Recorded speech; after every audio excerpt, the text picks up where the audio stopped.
আসসালামু আলাইকুম। আমরা ঠাকুরগাঁয়ে যাওয়ার পথে এটা হচ্ছে আপনার যমুনা ব্রিজ।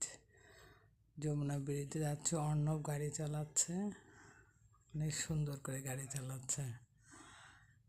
ভাইপোর সাথে যাচ্ছে হচ্ছে ওর শ্বশুর বাড়ি। দেখেন যমুনা নদী, পাশে হচ্ছে রাস্তা, তার পাশে হচ্ছে ট্রেনের রাস্তা, অনেক সুন্দর। আমাদের যেতে লাগছে প্রায় 8 ঘন্টা ঠাকুরগাঁ। তো অনেক ভালো লাগছে, অনেক মজা করছি, রাস্তায় থামছি, খাইছি, আবার যাচ্ছি। রাস্তাটা দেখেন, অনেক সুন্দর রাস্তা। ওই পাশে হচ্ছে ব্রিজ, ট্রেন। আমার ভিডিও যদি আপনাদের ভালো লাগে, লাইক, শেয়ার, কমেন্ট করে